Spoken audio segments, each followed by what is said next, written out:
Welcome back to Hoops and Helmets. You missed us on Monday, but we're back with a new format. It's a bit of a dead period, like Carson mentioned on his Instagram story. So we decided, hey, instead of trying to stretch ourselves thin and do two episodes, we're just going to do one episode, and we're talking about basketball and football. It'll be Thursdays at the usual time, 5:30 p.m. Eastern. But Carson, how are you doing today? I'm doing good, and I am happy that you suggested this format. I like to give the people more content, but at the same time, we want this content to be as good as it possibly can be for you. So we're looking for quality over quantity, in my opinion. Without a doubt, that is spot on. And Carson, let's get right into it. Duke starting center, come on, Malawach. He declared for the draft. Do you think this is the right decision for him? Well, for him, I would say absolutely yes. I think it is a real bummer for Duke. I mean, we kind of expected this the whole time. He has been a top 10 um, projected draft pick basically since he entered college, really since the season kicked off. Everybody knew he was going top 10. I've seen mock drafts as him going as high as 6, so absolutely, this is the right pick for him, and he just has the tools, in my opinion, to come in to the NBA and immediately be impactful. Um, it's kind of the same thing we saw with Zach Edey last year, where he's not the most talented guy, but he's just a massive human being. He's got really long arms. Talking about Malawak now, he's a massive human being. He's got really long arms. Just a really good a vertical threat. He's not the best athlete, but he doesn't have to be. He's 7'1". I think he literally has almost a 9-foot standing reach, which is just incredible. He's going to come in and immediately be a great rim protector, a really really good deterrent. Um, and then on offense, he's just going to be like a release valve for whatever team he goes to as a lob threat. I mean, there's going to be a lot of times late in the shot clock where guards just throw it up to him and he finishes because that's what he is able to do. So, yeah, I definitely think it's the right pick for him. I think he is a sneaky pick for Rookie of the Year. I'm still thinking about that whenever the new NBA season rolls around. Watch out for Kaman Malawak.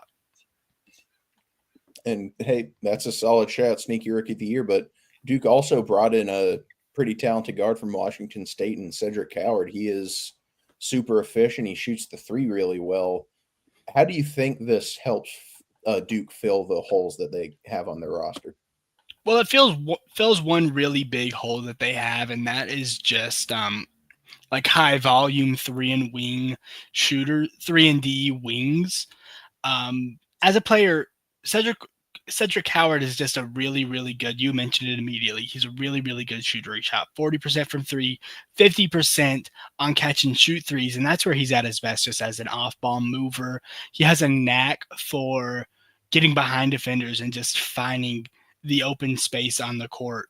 He like I said, he's a great 3-point shooter, but he shot 71% at the rim, which is very underrated in my opinion. He was a 99th percentile post-up scorer, Aaron. 99th percentile. He got 1.69 points per possession when he posted up, which is just amazing, incredible efficiency, especially when you consider this guy is 6'6". He's got a 7'2" wingspan. If that reminds you of somebody, because it reminded me immediately of Kawhi Leonard, immediately who I thought of. Kawhi, I looked it up just to compare. Kawhi Leonard is 6'7" with a 7'3" wingspan. So basically the exact same build as him. And obviously that lends itself to incredible defense, where he has already shown out. 2 blocks per game. Last season at Washington State, he was hurt. He only played in 6 games, but still that is just incredible as a 6'6" guard. He's got terrific timing and instincts as a help side rim protector. Now on the perimeter, he does have issues with like lateral quickness and he can get beat by elite speed, but he's just got the length to recover. He can always get back. Um, he's also just a really strong positional rebounder. And then on ball, he's a high level pick and roll player. He can be the screener or he can be the ball handler.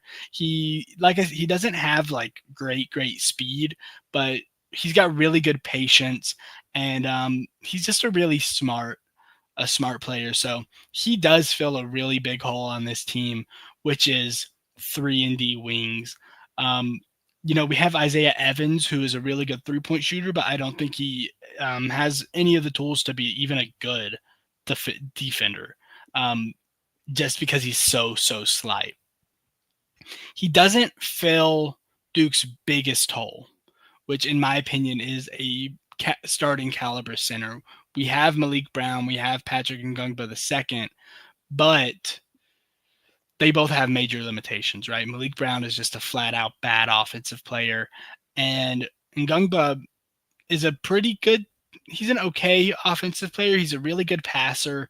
I was really impressed by that, especially in the March Madness run.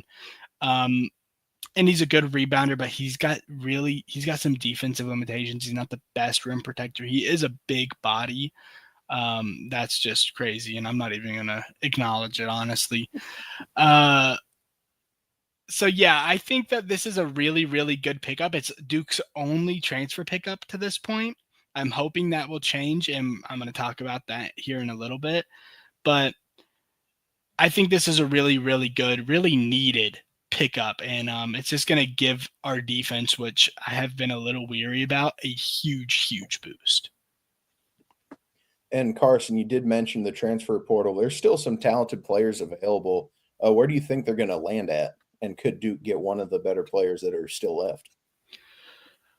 I don't think they will, but I hope they get one of them. I'm going to start off with the best player left in the transfer portal, PJ Haggerty, from Memphis. He is just a really incredibly difficult case to predict because he has some needs that have to be met that are just really difficult to met. First off, he wants $4 million. That's because JT Toppin got $4 million from Texas Tech, but I don't think he's going to get that. I don't think there's really anywhere else left to get that. And if he was going to offer that money, he should have done it immediately, right? As soon as the transfer portal opens, you put your name out there and you say, this is what I want. At this point, it's just too late. I don't think anybody is going to give him that money. The other thing that is honestly kind of like harder is he wants positional assurances. He wants to play point guard. He says, whatever team signs me, I'm playing point guard. I'm not going to play shooting guard like I did at Memphis. And that just doesn't really work out because it locks teams in to specific lineups. And it just it doesn't give any positional or lineup versatility, which is just really important, especially as you go into March Madness and you're going to see so many different teams with so many different styles. Positional versatility is so impactful to get past those guys. With that being said, Haggerty is an incredible player. He led Memphis in points per game with 22 points per game, assists per game with 4 assists, and steals per game with 2. He also grabbed 6 rebounds per game and shot 36% from 3. He plays with good physicality, good speed. He is turnover prone and he needs to improve defensively. But I mean, those red flags aren't near as big to me as just the demands that he is putting out there. For some potential suitors, Memphis is still in the mix. I know he's transferring out of Memphis, but they're still in talks that he may come back. The problem is Memphis has already got a pure point guard in the portal, Doug McDaniel, who is quicker, he's more athletic, and he is a better passer. And then for Memphis, I just think that I don't want to say the bridge is burned, but I think the ties are a little loosened, right? Whenever a player puts his name out in the transfer portal, a coach may not really want him back as much. The players that are on that team may not want him back as much. So I don't think he's going to go to Memphis. but that's just one person. That's just one team that I have seen as a as a competitor for him. NC State is also a competitor. I feel like they're a competitor for everybody right now. They've had an incredible transfer class this far. The problem is it's headed by point guard Trey Holloman from Michigan State. Holloman is a worse shooter, but he's a much better passer than Haggerty, and he's just a better pure point guard. I think he literally had an assist rate of, I think, 30, which is incredible. If Haggerty were to go to NC State, he would set the bench. No doubt. Haggerty is a much better player. But the problem is, like I said earlier, no lineup versatility. You could not play a point guard who can't shoot the ball beside him. So, I mean, basically, there's 40 minutes in a game. You're playing Haggerty for, 25, 26, and the other 14, you have to have this guy on the floor because they just cannot play together whatsoever. So I don't think they're going to go to NC State for that reason. I just don't think it would work out for NC State. I've seen some talk about him going to Texas. The problem is Texas signed point guard Simeon Wilcher from St. John's, who I like. He's a competitor, better defender, but much, much worse offensive player. Haggerty would easily start over Wilcher, but the problem once again is just lineup versatility. If you have a starting point guard on this team, you cannot play him beside Haggerty, which leaves really just one team for me, and that's Ole Miss. Ole Miss had a senior point guard, Sean Pedula, but he's gone. He led the team in scoring, assists, and steals, and he's gone. There's no other high-level point guard on this team, so he doesn't really impose on the team's existing dynamic.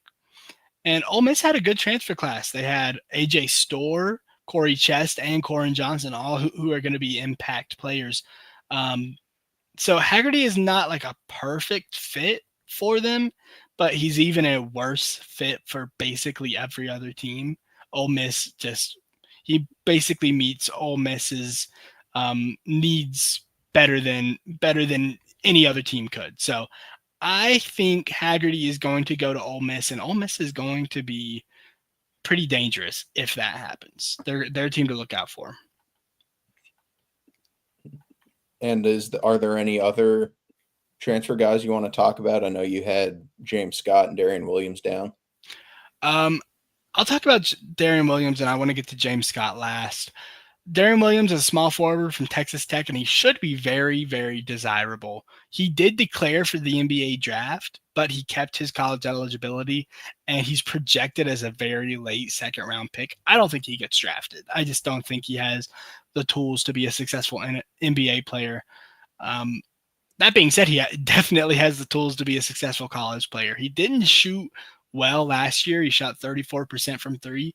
But the year before that, he shot 46%. So I just think it was a bad year, and that happens to players every so often.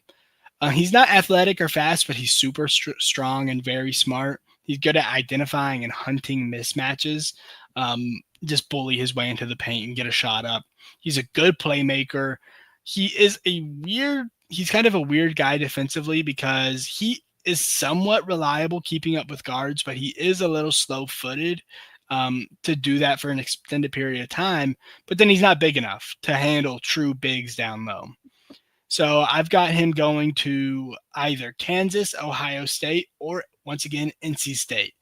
Kansas could use him a lot. They lost small forwards A.J. Storr and Rylan Griffin. Williams would come in and fill that spot pretty perfectly. And he wouldn't have to be a number one.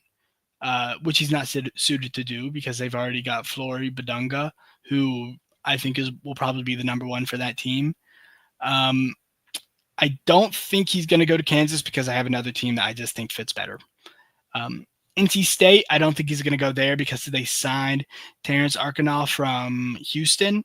He's not a great fit with NC State anyway, and he is a great fit with Ohio State. Ohio State had a bad transfer class, and they should be going for him harder than basically any other team, just based on need alone. Darian Williams would immediately be the best player on that team, so I have him going to Ohio State. And then for James Scott, I think he's a really, really intriguing transfer player because this is just a pretty bad transfer class for centers in general. He's got a 6'11 wing. He's 6'11. He's got a good wingspan. He's a good vertical athlete. He's a very good lob threat because of that wingspan. And he's just a good, efficient finisher inside. He's also a good rebounder, especially offensively, and he can really tip up missed shots. He just has a knack for knowing where to be. And then as a passer, he's really, really good for a big. Spotting cutters when he's like running the offense from the perimeter. He's a good shot blocker, both as a help side or as a primary rim protector. And he's a really good roll man on pick and roll. He's just super fluid for his size, so it allows him to just be in the right spots, move faster than a lot of other bigs.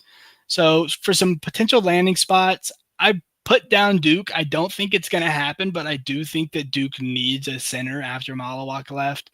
And he's a better offensive player than Ngungba or Brown, and he's a better defensive player than Ngungba. So I think he would immediately be the most complete big on Duke's roster. Like I said, I don't think it's going to happen at this point. I think Duke is hoping for a leap from Ngungba the second, and I think they're just going to roll with the two bigs we have, which I don't love, but that's what I see happening right now. Another place I have is Arizona State. First off, Arizona State has 8 players leaving through the portal, including their 5-star center, Jaden Quaintance, who went to Kentucky, and a 5-star shooting guard, Jason Sainin. But they did add 7 players through the portal. However, no center at all. So he would come in and immediately fill that role. And the head coach is Bobby Hurley. So that's always intriguing. Bobby Hurley is an incredible head coach.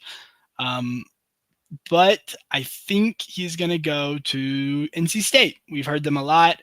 The one position NC State has not added in the portal is center. They literally have no center on the roster. And NC State has just been on a heater this year in the transfer portal. I think James Scott is probably going to tie the bow on for them. I think he's going to be their last pickup, and they're going to be really good. I mean, they're going to be a contender for ACC conference championship. So I like NC State. I really like James Scott. I hope he comes to Duke, but I don't think so. And those aren't the best. There's a couple more players in the transfer portal who are better than some of these guys, but a lot of them are planned on going to the draft, like RJ Lewis Jr. from St. John's. He's in the transfer portal, but he's planning on going to the draft. And same with Boogie Fland. He's in the transfer portal, but a lot of these guys are just entering that way in case they don't get drafted. They still have their eligibility and they can still choose where they want to go. So I think that is all. And Aaron, if you have nothing else to say about basketball, then let's get to your forte, which is football. Yeah, now let's jump into it. Awesome. So we're gonna kick it off with just gonna do something quick before we bring on our first guest in Hoops and Helmets history. We will see Jason Calenzo on momentarily. Going on, but we got to talk about the biggest winner from the football transfer portal, and for me, this has to be Texas Tech. They've brought in some absolute dogs. This is headlined by David Bailey, an edge from Stanford, who's had an incredibly productive career.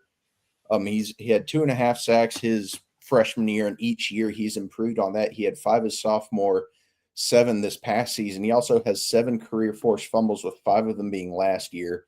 He's going to be an absolute beast. And then they also brought in Romulo Height from Georgia Tech, another defensive lineman who had an interception last season, 2 forced fumbles, 2.5 sacks. He's a great addition as well.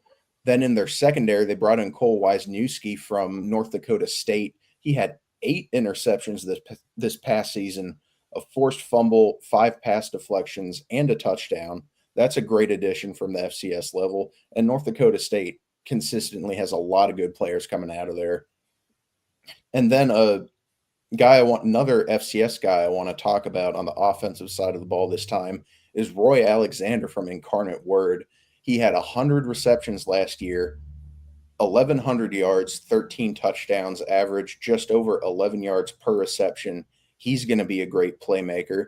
They also brought in Reggie Virgil from Miami of Ohio, 41 catches, 816 yards, 9 touchdowns, just shy of 20 yards per catch. He's going to be another huge threat. And then another group of 5 tight end, Terrence Carter from Louisiana Lafayette. Little undersized, like a Harold Fannin type. Not saying he's the same player, but he also had 48 catches, 689 yards, 4 touchdowns, 14.4 yards per reception.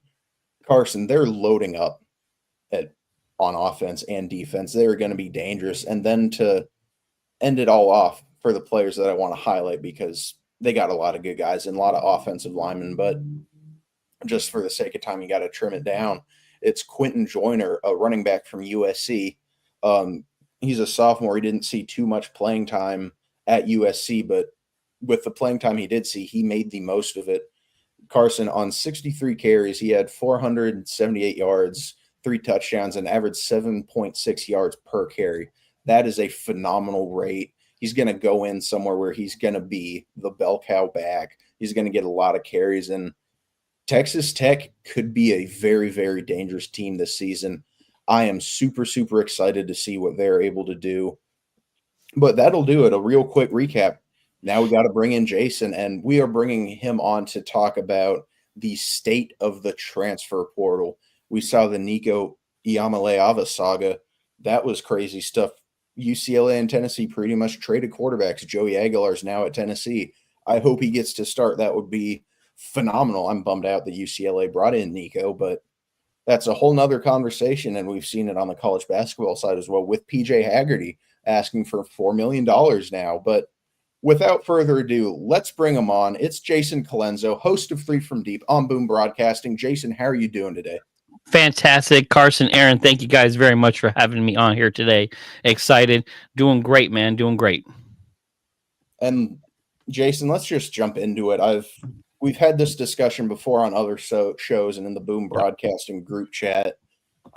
Let's get your thoughts on the state of the transfer portal and how you think it got to this point. Well, the state of it is, I mean, everybody's doing whatever the heck they want. These schools are trading kids back and forth. It is a free-for-all, a.k.a. the Wild Wild West. There's some rules out there. A lot of it is by state, but there's so many governing bodies involved in it that nobody's really even paying attention and following the rules. So it's literally a joke when you talk about, nil money, when you talk about the transfer portal. People are doing whatever they want. Look, I think having an athlete decide their future, coaches get to do it all the time. College coaches can go wherever they want. They're paid big money, big contracts, and all of a sudden another college comes in, buys them out, and they can go wherever the heck they want. So to say, a college athlete can't do the same thing is a little hypocritical. But the concerning part is because there is no one governing body. There's not really anybody paying attention to this. Where does it end? There's no limits to how many times you can transfer. There's not a lot of, police action going on as far as, who's kind of paying attention, whose best interest are these transfers in? Is it really the kid making the decision, or is nil money? Is the college, is their people, representatives, whatever you want to call them, are they making decisions for these 17, 18-year-old kids? And it's very concerning. If it doesn't get a handle on it, I think it can literally ruin and crush professional college sports. Some of the smaller sports, I don't think it's like moving the needle yet, but you talk about basketball, you talk about football, you talk about sports that move the needle. you're killing those sports. In some aspects, you're kind of getting a little more parity. So you're seeing, it's not heavy in one. The SEC is not heavy anymore. The Big Ten's not. It's just all over the map because these kids are going wherever they want, where they're going to get playing time, where they're getting offered more money, etc. Um, it's just, man, it scares me because you're almost waiting for something bad to happen for people to go, oh wow, we need to do something. And that's what kind of concerns me with this.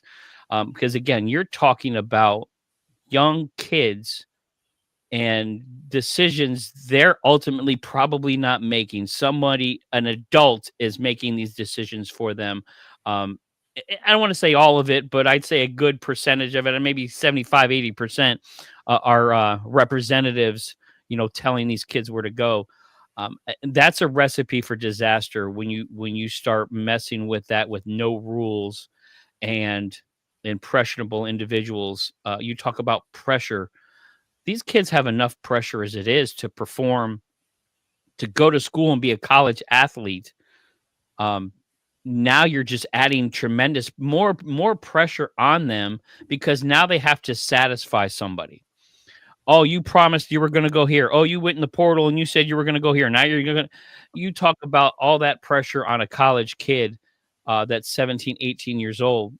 I don't know a lot of adults that can handle that kind of pressure, let alone kids. So I think in the short term, it's a lot of fun to seeing these guys go where they want to go and jumping teams and doing these kind of things because it gives shows, like yours, something to talk about and it has a little bit of excitement to it. But I think the long game, I think this can really hurt college football and college basketball as we know it. Absolutely. It operates as a free agency, basically. I appreciate you shouting us out. Because Aaron and I truly are beneficiaries of this college transfer portal. Yeah. I mean, it gives us something to talk about, but at the same time, it operates as a free agency. I mean, Jason, you host 3 from Deep, so from the NBA. I mean, who gets the big free agents? The big markets, right? Yep. LA, Miami, New York.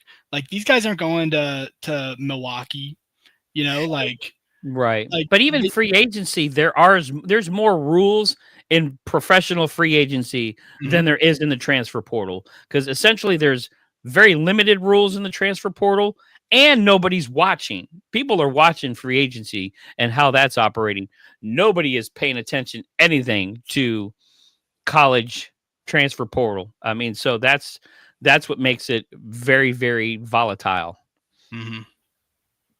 And Jason, you brought up a point about coaches having buyouts in their contracts. I think that's something that would need to be implemented for the student athletes. Like if they want to transfer, either the school they're going to needs to buy them out or they themselves need to buy them out in some capacity. I think implementing a contract structure is what needs to happen, and adding like after the second time they transfer, they have to sit out a year like what it used to be. There needs to be added structure to this. I am all for player empowerment. I think it's not the best landscape. I think this is better than players being paid under the table and the school is making insane profits and the players get nothing. Mm-hmm. But Jason, what do you think some steps are that could be made to improve the state of the transfer portal and NIL? Well, I think the biggest thing for me is decide. Is big time college sports, is that going to be a minor league professional? Are you going to take away the school aspect? Because to me, if you're doing all these transfer, there needs to be some kind of academic structure involved. You need to have certain grades. You need to have certain eligibility. There needs to be something tied in with education, because if this is still going to be a college transfer portal, there needs to be something educational tied up into this, where you have to maintain a certain GPA. You have to maybe have some kind of educational performance. I even talked about possibly doing, local things for your community service. What kind of person are you becoming, and growing into being a man? Because here we are again. You're talking about 17, 18-year-old kids, allowing them to do adult things without any kind of educational structure.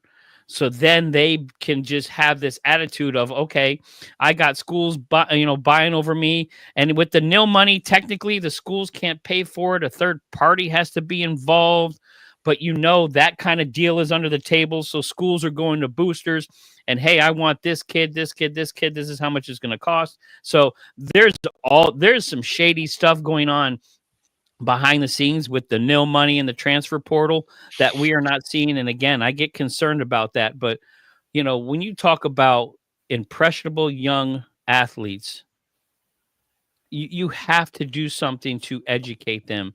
If you're not, then completely take college football, college basketball away from the NCAA and make it a separate thing. And schools can now be schools, and this could be something else. Because if not, you're going to get some other cautionary tales. You're going to get some kid that's just going to end up ruining his life because he wasn't educated. He wasn't taught how to handle the stress of how to be an athlete, and get educated. Instead, they're just throwing these guys and here, go wherever you want, do whatever you want. Here, we'll throw you a buttload of money. Oh, what's responsibility? How come you don't understand how to, pay your bills? How come you don't understand how to read a contract? Because no one ever taught me. I was 17. So there needs to be some stipulations in there, because if not, again, something bad is going to happen. And unfortunately, that's what it takes sometimes to see real change. Because right now, the NCAA has completely lost its power. It's trying to go to Congress to pass a lot of these other laws, because this NIL money and this transfer stuff, that's all done state to state. So there's some states that have no laws about it. There's a few that have weak laws about it. I mean, so it's just, there's so much, it is so diluted. Again, nobody's paying attention. And it's a shame it has gotten to this point. And real quick before we go off, I think another big discussion topic is, when will we see change? How long will it take before any of these things could potentially be enacted? Carsen, I haven't heard much from you. I'll throw this one to you first. When do you think we could see significant changes in structure added to NIL and the transfer portal? From what I have observed, really a lot of times in sports, but just kind of in general,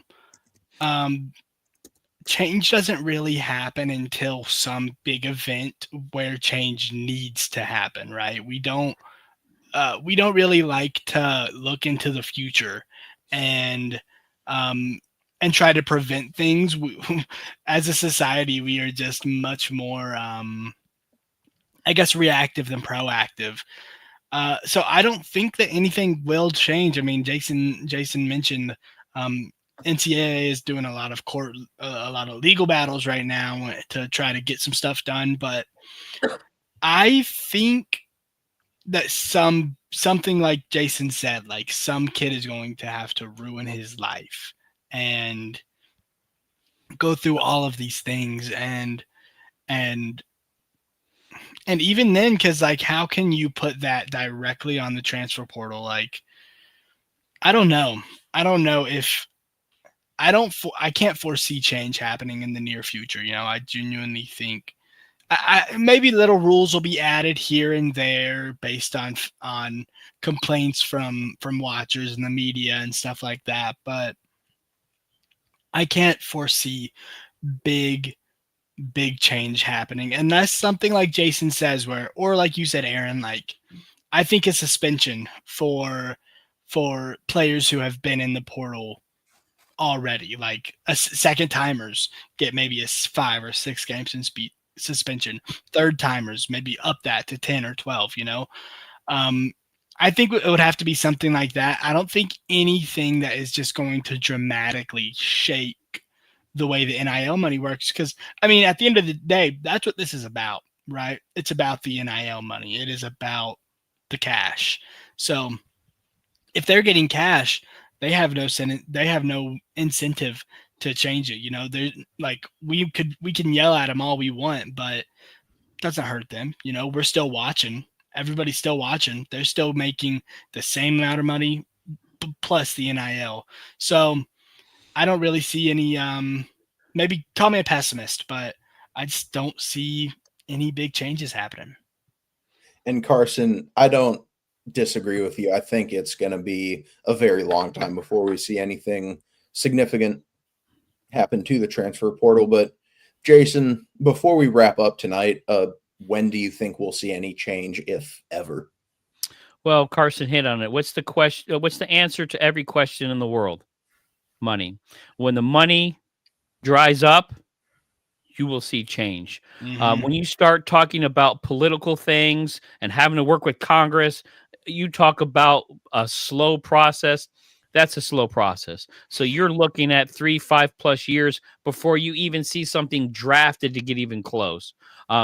Unfortunately, the NCAA caused this. This is 110% their fault. 25, 30 years ago, when this really started to kind of bubble up about athletes being able to control some things, being able to get paid for their image and for their name, they blew it off. We're powerful. We're the NCAA. We are not changing anything. This is the way it's been for 100 years.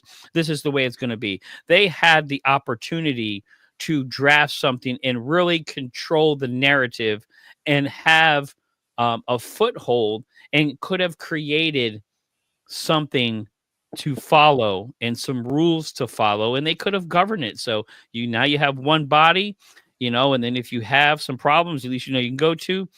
You could have controlled how much these athletes are getting paid. You could have set some rules. You could have had some rules about transferring, and you could have tied in education to it. The NCAA completely destroyed college sports as we know it, because they wanted to keep all the money to themselves. They wanted to keep all the control. Now you have this. Now you have the Wild West. Now they're fighting with Congress to figure out, guys, we screwed up. We don't have any control anymore. We don't know what to do. Now we got to go fight state to state. So you're going to see nothing for about 3 to 5 years at least. But unfortunately, when the money starts drying up, or unfortunately somebody high profile maybe gets in deep trouble or loses their life, which I hate saying it that way, where the stress of this comes to a head, then you may actually see some change. So, but other than that, it's going to be a long time because it's a free for all. There's too many hands to push away now, and you're not going to have any control when you got to go state by state, school by school. It's almost impossible. But this all falls on NCAA, the governing body of them. They had an opportunity years ago to control this mess, but instead, look at what you have now. Yeah, I completely agree. You said you had something to say about this comment before we head off. Yeah, I think it is completely and totally right. This is what it's about, right? Like Jason said, the money runs it. The money runs all of it. But where do they get that money? I mean, outside of NIL deals, they get it from us. They get it from us tuning in and watching on TV streaming services, on cable, wherever we watch, unless it's some illegal streaming sites. We are where they get their money, right? So it would have to come from us. We would have to say enough is enough and stop watching. We're never going to do that ever, right? Never, unless we literally do not have a choice to watch the game. You saw it briefly with the Colin Kaepernick thing, people burning their season tickets and stuff. And then like 2 years later, I love football. Huh. Exactly, 100%. I mean, the fans have to completely rally around one thing to the point where, and the Colin Kaepernick thing, I hate that is what got people to finally do something about football, Right. But that's just how it is, But we have to rally around something and finally say enough is enough. I just don't think we're ever going to do that. Sports are just too ingrained into everyday society. I literally do not go a day without checking the scores, ever. It I needs never, to be never do. education.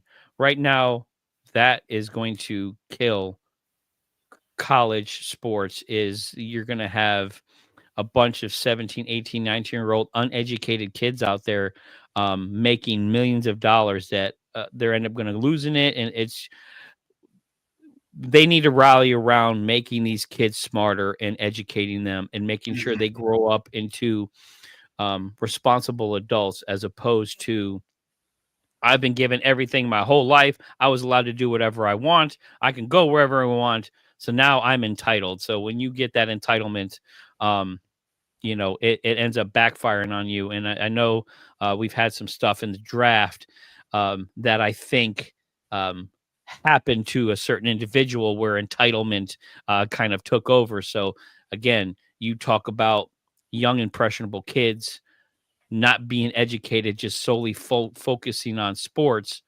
They're not getting well-rounded, and you're seeing some of the effects of it now. And I think that's only going to get worse.